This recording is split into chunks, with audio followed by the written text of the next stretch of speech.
do you think Terence Crawford can beat Canelo Alvarez? Yeah, I think so. He's going to have to box a brilliant fight.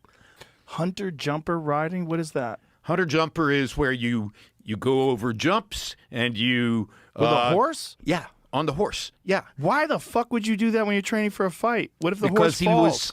Joe Rogan just dropped a bomb on the boxing world, and it's got Canelo fans sweating. On his podcast, Rogan didn't hold back, saying Terence Crawford could end Canelo, and all because of one big mistake Canelo's making right now.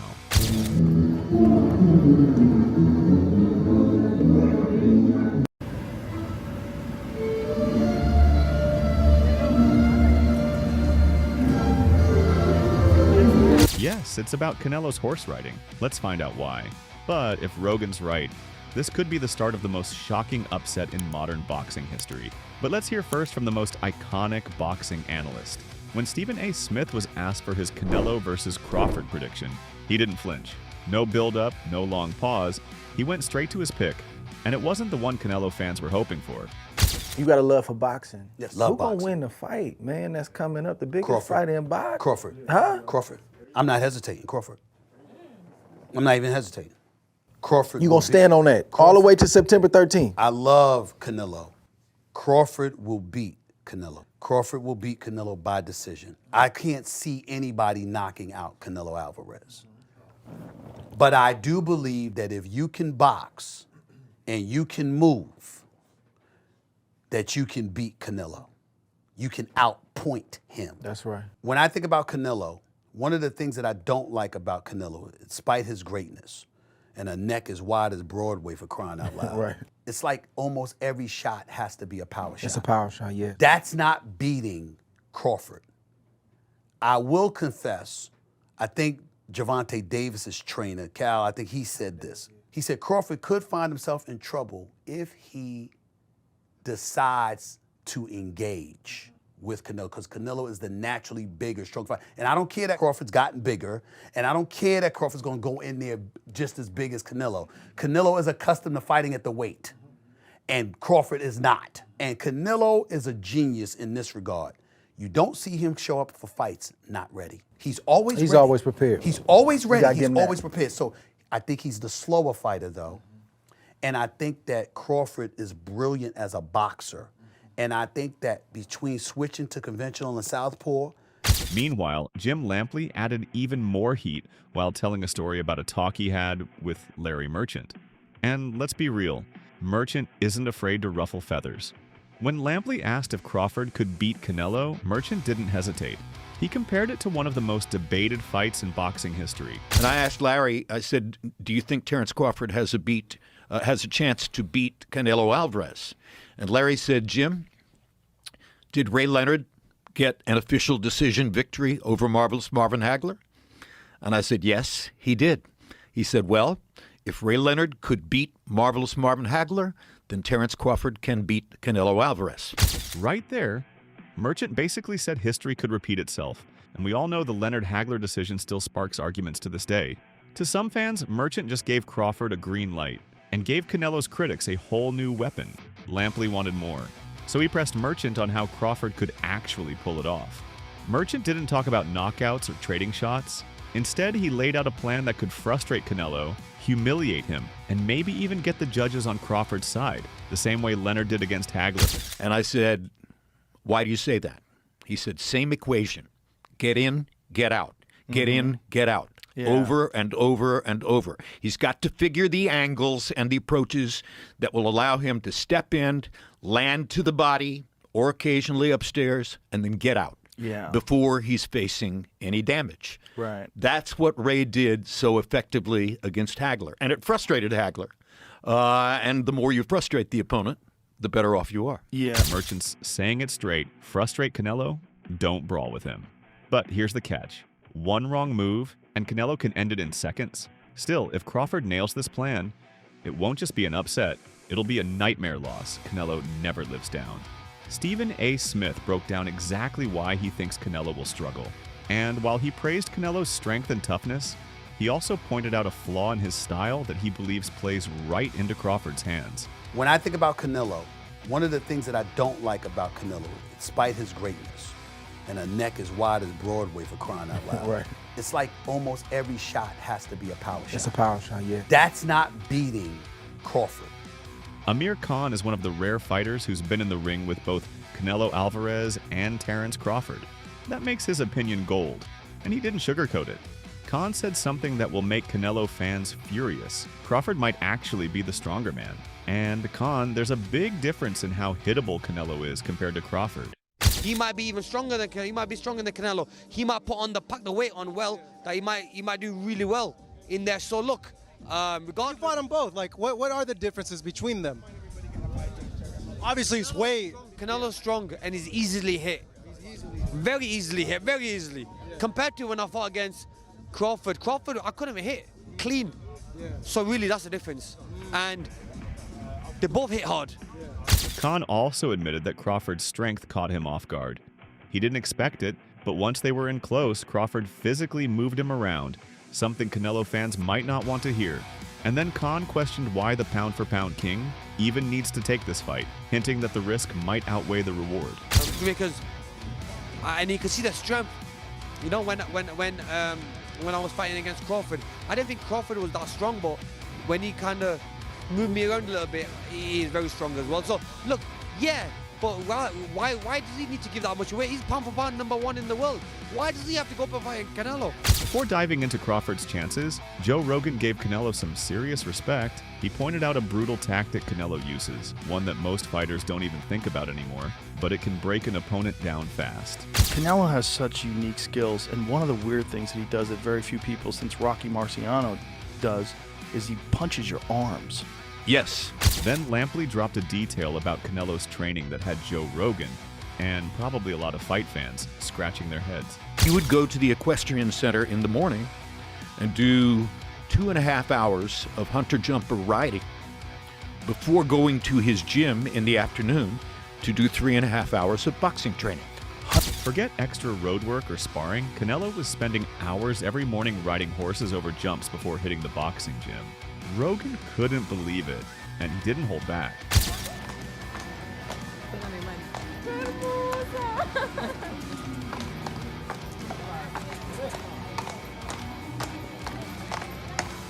Hunter jumper riding? What is that? Hunter jumper is where you go over jumps and you... With a horse? Yeah, on the horse. Yeah. Why the fuck would you do that when you're training for a fight? What if the Because horse he falls? was... After talking about Canelo's unique skills and training habits, Joe Rogan made his stance crystal clear. He wasn't talking in maybe or if terms. He was all in on Crawford's chances, and he even threw weight classes out the window. When you look at the elite of the elite boxers, to a man, to every one of them, they're disciplined, wants to make that fight happen. I think Terence Crawford, forget about the 3 weight classes. I think he could beat Canelo. I think he can. That's a bold claim. Most experts say Canelo's size and power are too much for Crawford, but Rogan's betting on skills over size, a take that's already lighting up boxing fans online. But Stephen A. wasn't just hyping Crawford. He acknowledged the danger in stepping in with a naturally bigger man, even if you're just as big on fight night. Still, he made it clear who he's riding with when the scorecards are read. I will confess, I think Gervonta Davis's trainer, Cal, I think he said this. He said Crawford could find himself in trouble if he decides to engage with Canelo, because Canelo is the naturally bigger, strong fighter. And I don't care that Crawford's gotten bigger, and I don't care that Crawford's gonna go in there just as big as Canelo. Canelo is accustomed to fighting at the weight, and Crawford is not. And Canelo is a genius in this regard. You don't see him show up for fights not ready. He's always ready. always prepared. He's always ready. gotta give He's him that. always prepared. So I think he's the slower fighter, though. And I think that Crawford is brilliant as a boxer. And I think that between switching to conventional and southpaw, using his jab and movement, I think that Crawford is going to outpoint Canelo because he's faster. Rogan wasn't just hyping the fight. He broke it down like only he can. He gave both men their flowers, but also slipped in a jab at Canelo that fans will definitely debate. It's going to be a great fight. You're dealing with 2 all-time greats. Crawford's one of the best switch hitters, I think, since Marvin Hagler, and one of the most skillful boxers alive. And then you have Canelo, who probably isn't the same guy as he was just like a few years ago. Right. You know, I mean, if you go back to like some of his you know, like more impressive fights from a few years ago, like the Amir Khan KO, you know, like the Billy Joe Saunders KO, like those KO, like he's probably not that guy anymore. Basically, Rogan's saying Canelo's still dangerous, but maybe past his absolute peak. And if that's true, it could be the perfect time for Crawford to make history. When the topic turned to Canelo versus Crawford, Rogan's eyes lit up. You could tell he wasn't just curious, he was hooked. He called it one of the most intriguing matchups in boxing right now, and not just because of the names. For Rogan, the real puzzle is how Crawford handles the huge size difference. Fascinating. Fascinating. Because how does Crawford compete with that size? And, you know, we have to recognize, okay, well, when Canelo fought Floyd, it was 152 pounds, right? And that's where Rogan zoomed in on the challenge ahead for Crawford. Not just moving up one weight class, but making massive jumps against elite opposition. Rogan reminded everyone just how extreme Crawford's rise is. This isn't a slow climb. It's leapfrogging straight into deep waters. From welterweight to super middleweight, skipping past divisions where he could have tested the waters. And he pointed out one recent fight that showed just how tough these upper weight challenges can be. 47 to 54, and now to 68. And the Madrigal fight in 54 is Iffy. difficult fight. Yeah. Difficult fight. 152. 52. Yeah, you were catch right. weight.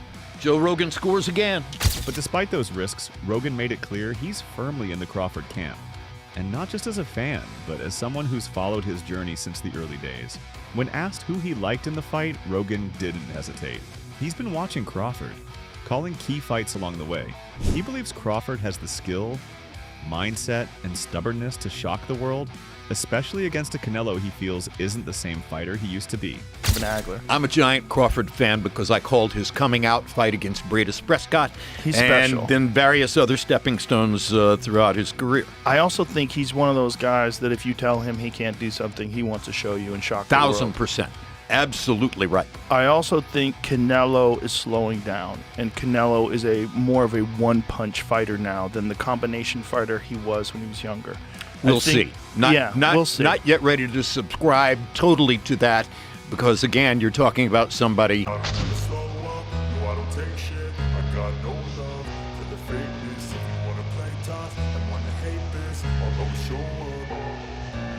don't ever slow up, no I don't take shit. I got no love for the fakeness. If you wanna play tough and wanna hate this, I'll always show up and make a statement. I don't ever slow up, no I don't take shit. I got no love for the fakeness. If you wanna While play Crawford's tough been and showing wanna insane focus and intensity in camp, the footage coming out of Canelo's training tells a different story. Yeah, he's putting in the work, but the energy looks off.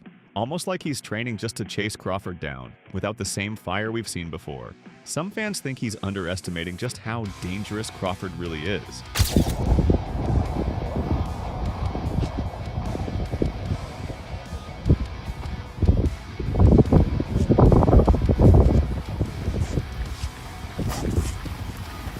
And that's risky. We've seen what happens when great fighters go in thinking size alone will get them the win. They get shocked. If Canelo's not locked in 100%, Crawford might turn that underestimation into the biggest upset of the year. And while Canelo's camp has people questioning his drive, things couldn't look more different on the other side. Terence Crawford's already sending a message. Camp has officially started. The early footage shows him sharp, explosive, and looking like a man who's ready to prove a point. I don't ever slow up, no I don't take shit. I got no love for the fakeness. If you wanna play tough and wanna hate this, I'll always show up. I don't ever I'm telling me nobody's business. I don't fucking care. I don't kiss and tell. Just know I had to hold up her hair. When it's on my grid, you got it to what I took in